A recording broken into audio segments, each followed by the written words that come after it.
this assembly output. And this homework assignment asks us a few questions about this. Number one, which of these instructions are part of the function prolog?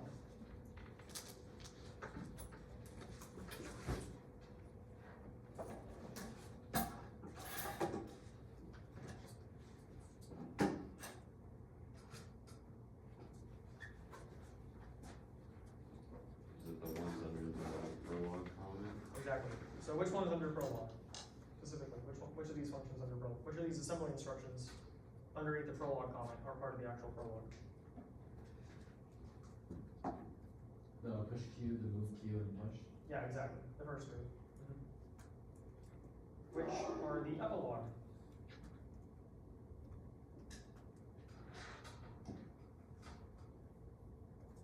Move, pop, and return. Yeah, exactly. And then, what is the actual function call?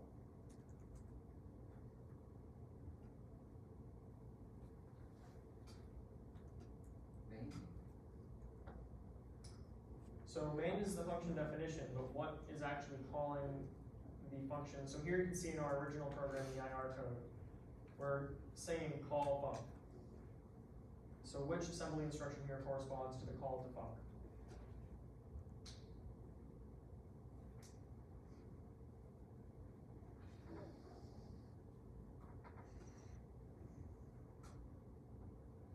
Is it the dot type main? No, that's some assembly information about main. Which assembly instruction is calling func?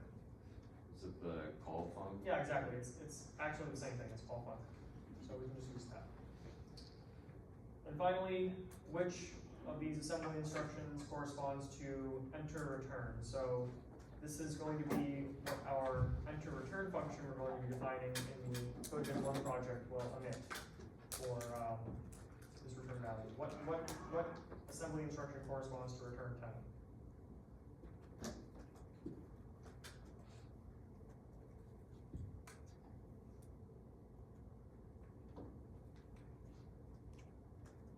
Is it just the red at the end? No. So it's kind of a trick question. So it's not red. Red is part of the epilogue.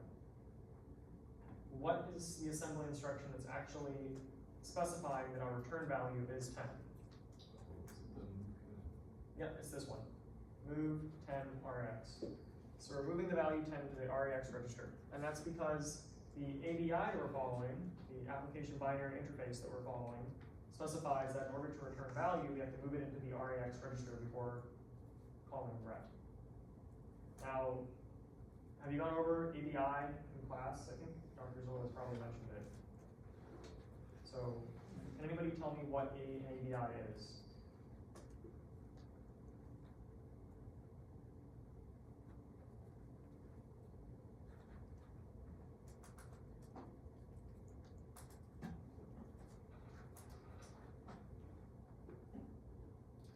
Okay, so again, it stands for Application Binary Interface, and it basically tells you how to set up a function call and tear down a function call in assembly code.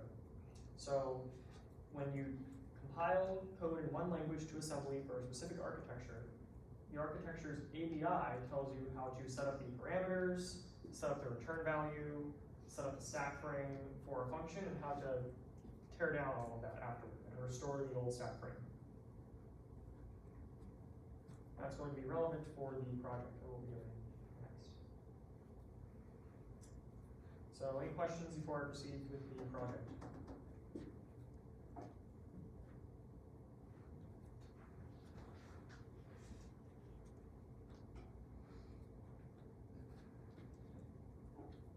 All right, so I'll move on to the CodeGen project now. So to begin, what we're going to be doing is compiling function definitions in the IR code we defined using our grammar to assembly code. So those grammar files we were writing earlier, we were defining a grammar for a language we're going to be translating to assembly now with this project. So just to begin, we have to actually get the template code we'll be using to start off with. So Dr. Zola is giving us template code to use this time around. So I'm just gonna run that git clone command, get the template, cd into it. I'm not gonna add a remote because I'm not submitting the project, so I'm just gonna skip these steps. I'm gonna run python 3-m pip env install -e /. So normally you can just run this on Eustace. I'm gonna run it a little bit differently because I have separate versions of Python installed on my machine and I wanna run the correct one. I'm just gonna run this command instead. That'll create the virtual environment. And once it's done, I will enter the environment with the pipenv shell. So I'll do that now. And then I'll run make-c grammar. Okay, got the grammar ready. And now for this project, you can see here this file name is in bold. That's because this file is not provided by the template. We have to actually create this ourselves using the skeleton code that he gives us to start off with. So I'm just going to copy all of this.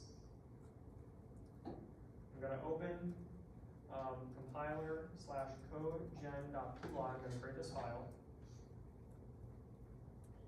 I'm going to set paste in Vim so I can paste it.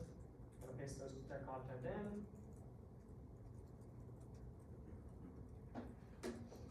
Save. Quit. And now I'm going to try running the testing your compiler. I'm going to run just the first part here to test that what we have is actually working and doesn't crash. It just doesn't generate the full output yet, but it shouldn't crash now. It should at least produce some output. So what these lines of code will do, it will pipe this text, function main, phony var equals call func, return 10. It will direct that text into CodeGen, and then we're going to pipe the output of CodeGen to the T function, which the T command is like a T pipe. It redirects your output to a file that you specify, so we're going to specify main.s, and it's also going to redirect the output to standard out. So what this means is that we should see the output of CodeGen, the assembly code for this IR code here, should go to the function main.s, and it should also appear at standard out. We can see that it appears here in standard out. We get some text here. And if I ls, you can see we also have main.s. And if I cat out main.s, you can see that we actually have the contents there as well. And it seems like it's working. It didn't crash. We just don't have much output yet. So this code here should give us this output. So far, all we have is the .file, .section, and .text, which is somewhere. It doesn't appear here, but we should have that as well.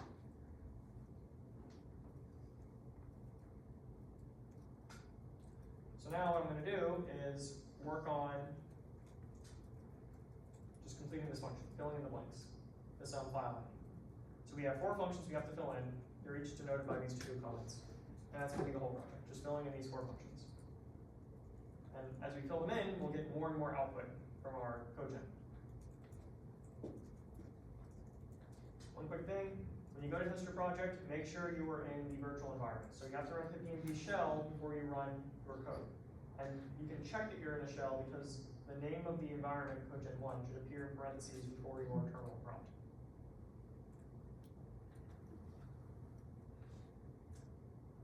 All right, so with that, I guess we can get started.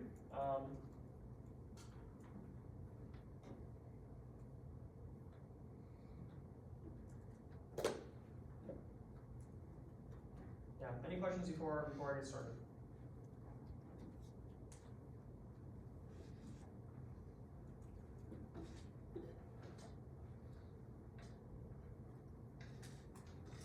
All right, so the first thing we're going to do is fill in this enter function definition here. And what this will do, I'm going to open up a separate file here. If I open up the grammar simpleir.g4 file, we can see our Antler grammar for the IR code that we are going to be compiling. And you can see that there is actually a unit production rule here. And we have this function enter unit. What this means is that as we fill in these function definitions, enter unit, that will be called whenever we see a unit, or whenever our parser parses a unit for us, we will call enter unit. Whenever we parse a function, we will call enter function. Whenever we finish parsing a function, we will call exit function. So the big idea is that we're entering and exiting these various constructs in our language and emitting the appropriate assembly code as we do so. So to begin, we already have the enter unit finished. That's like the very first production. That's what we start off with. And that's why when I ran that code earlier, you saw some assembly output. That was just the output for enter unit. And what we're going to be doing is filling in enter function. So we can see that function, the function production, has a name, local vars, param, statement, and return. All we're concerned with right now is the name. That's all we're concerned with this point. So what I'm going to do is fill in this function definition.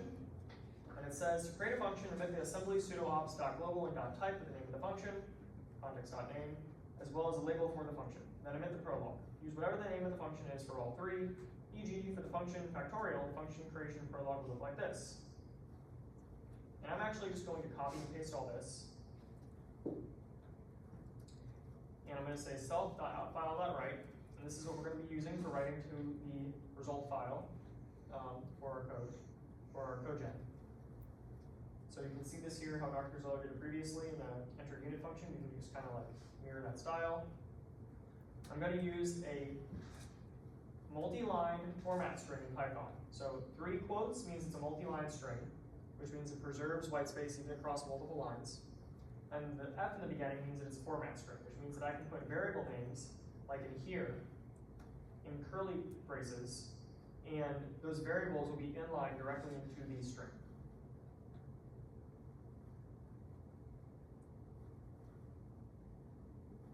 I'll paste in that content. Now I want to just line all this back up.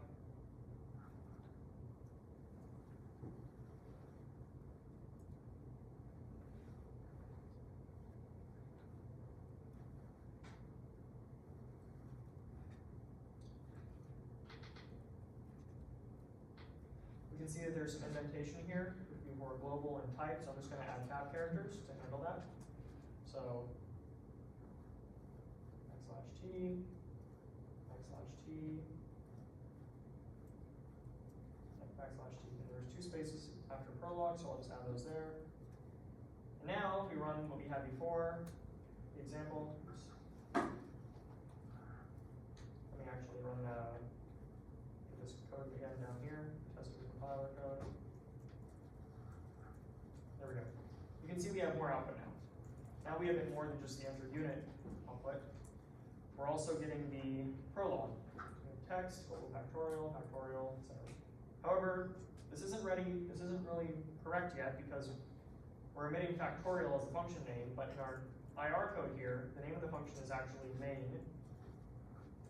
So we should be changing it out for the name of the actual function we're compiling. Now to do that, we're going to actually change factorial for context.name. So again, if we look at our grammar file,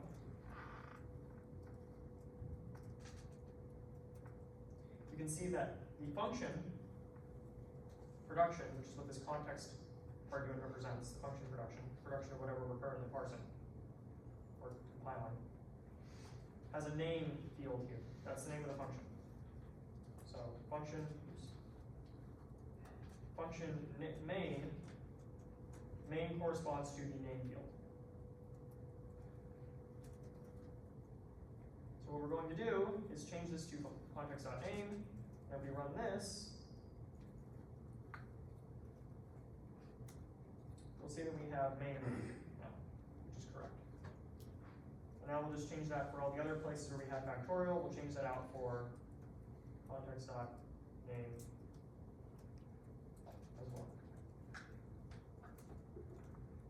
And there we go.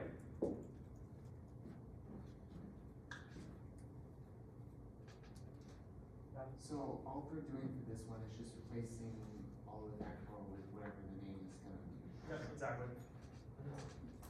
Pretty straightforward. This CodeGen 1 project is not marked. It's pretty straightforward. Now, the next one is exit function. For this one, it's even easier. We actually don't have to omit anything related to the function name. You can just copy and paste this text and use it directly. So I'll just change that out here. Self.outfile.write.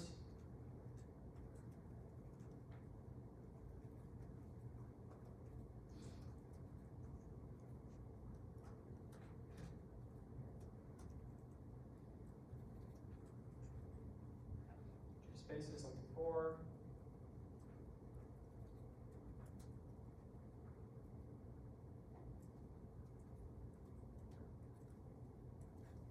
Tab characters. You know what? I'll add some extra tabs here to line up the comments so they look nice in the assembled output.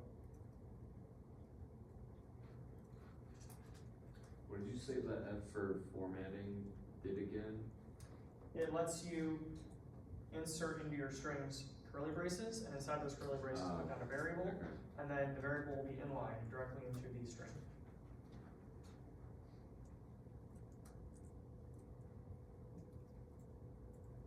So now if you run this, you can see that we get our epilogue as well.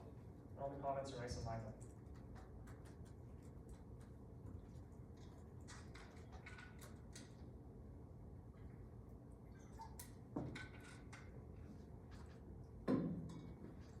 Any questions so far? Does it have to be exactly lined up? No, the comments don't have to be lined up at all. I mean, I'm not even sure if the text has to be lined up. I just like having it all nicely indented, but you don't have to line it up at all if you don't want to. As long as they're on the correct lines, that's what matters. But the indentation on the line does not matter, as far as I'm aware.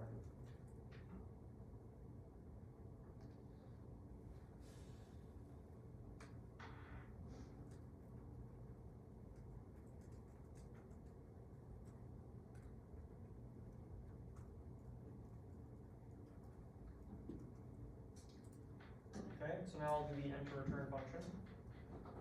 So enter return, and then skip past calling functions and go here.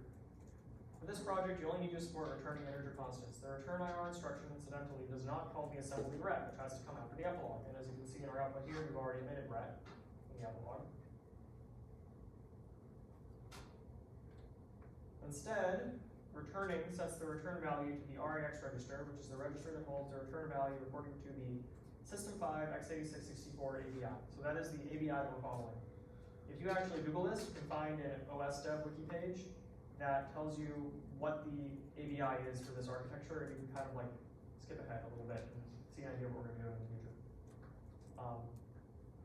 But for now, all we have to do is just basically copy and paste this and change out that value of 10 for whatever we're actually returning. So we'll go back over here, change what to do.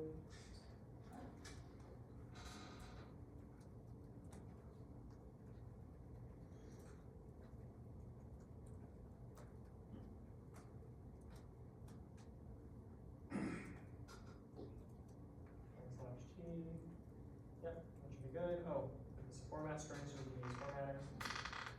And now if I run this, you can see we get our return value. However, we're just setting it to 10 unconditionally right now, which may not be what we actually want.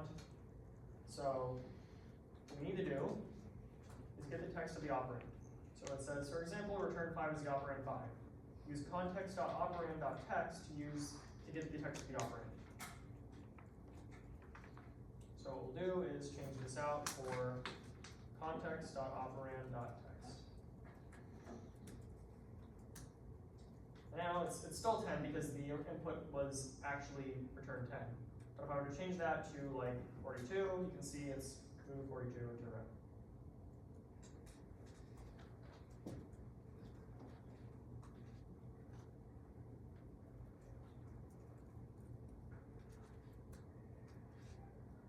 Okay, now for the last one, we're going to be calling a function. So here we don't have to support parameters for this project, we just have to omit the assembly code to call the function. And it's really just one line of code, call and the function name. So I'm going to change this out, this to-do line for self.outfile.write. And I'm not going to use a multi-line string because we only need one line. But because I'm not using a multi-line string, I have to manually insert a new line character. So I'll do that. And I'll add a tab here at the beginning. Now if you run this, it's almost right. The only problem is the original function here is calling func. It's not calling factorial. So we need to get the name of the function that we're actually calling. I'm going to disable some warnings here because they're actually useless. Here we go. So call factorial. So in our simple IR grammar or ANTLR grammar, so what I showed earlier, that grammar file, the call production has several name tokens. So when my call production has when a production has several tokens with the same name, so in this case name in all capital letters, then calling context.name actually returns a list of values. So you can see calling it here gives me a whole list of values, which isn't what we want. It's not really correct. To collect the values into a list, we can do this, but we don't really need to do that. We only are interested in one name. So right here, call1 contains the name of the function to be called. So that's because 0, 1 is at index 1 in the production. So what we can do is just say, instead of call name, open close parentheses, we can add index 1 afterward. And now if we run this, we actually get the correct output, call 1. We get the name of the function that we're calling. And with that, assuming I didn't make any mistakes, the project's done.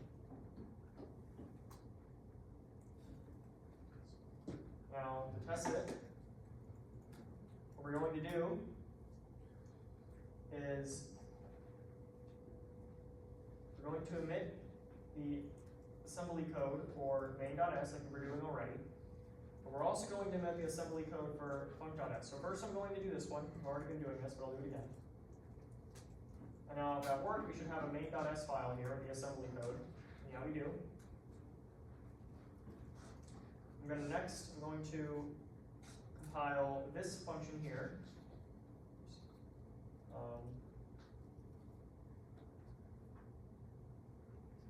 now we're going to compile this code here to a file called func.s. And we need this because if you look at main.s, we're actually calling func. So we don't compile the function file or the func file.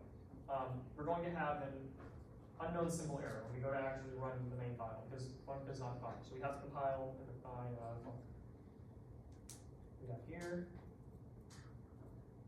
Okay, that seems to work. And if I cut out the contents of func.s, you can see we actually have it assembled. Just sanity check, you can see we have main.s, func.s. Now, next, we're going to actually use GCC to compile these files for us. So we actually have compilable assembly code now that GCC knows how to link together to produce a binary. So this line of code here should actually compile main.s, func.s, link them together, and produce one single binary called main. And get no warning, so it seems like that worked. So if I cat out, if I ls, you can see we have that main executable. And now finally, when we echo, if we run main,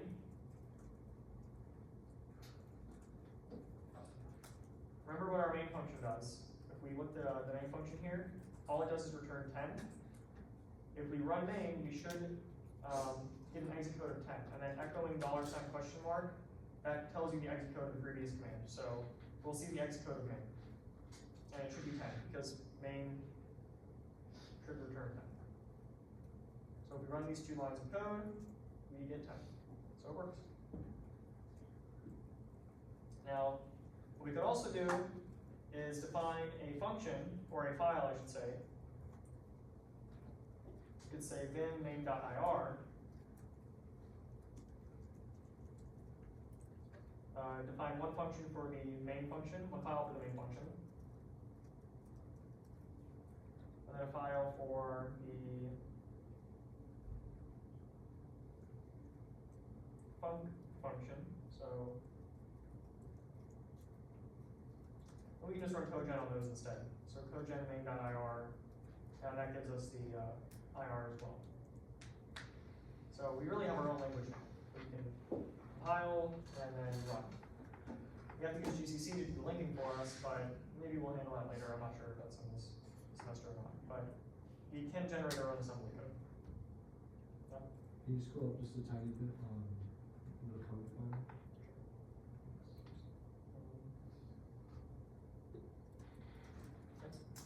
Does spacing matter for the output of our projects? Like, does it have to match exactly what the example output is shown in the project? I think so. I don't think spacing matters in assembly.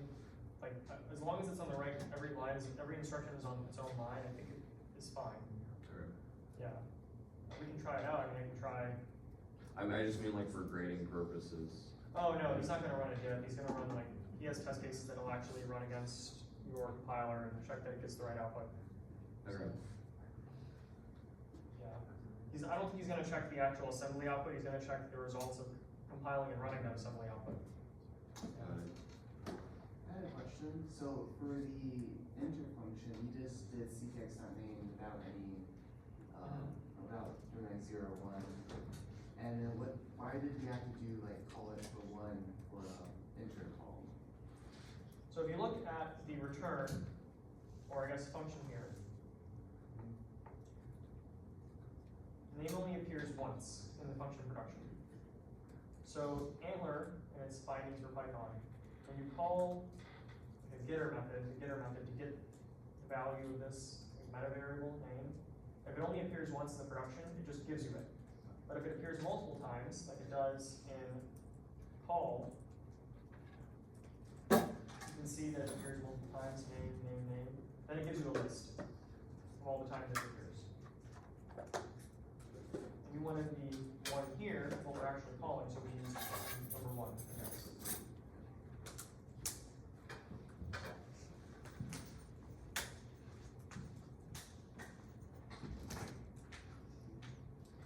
So yeah, that wraps it up. So you have questions you can ask me, otherwise just wait here until 1:20. Yeah, unrelated to the project, do you know when the grades for the midterm are gonna be released? No, I had somebody ask me that earlier today, and I didn't know the answer. This is not in charge of grading, so I don't know. I messaged Dr. Guzzello, he didn't reply. Maybe he's annoyed with me for messaging him while I should be TAing. But I don't know. I don't think he really cares. Do you have But a guess on what the average scores will be? I have no clue. I think it'll be high. I think he told me actually that they were pretty good so far. Yeah. What was that? Thank you. Yeah. But it will not be today, like, cause I believe today is the last day for. Yeah, I know. Today's the last day for withdrawal. That's what the one person asked me earlier as well. I have no clue. Dr. Zillow has not replied. I messaged him.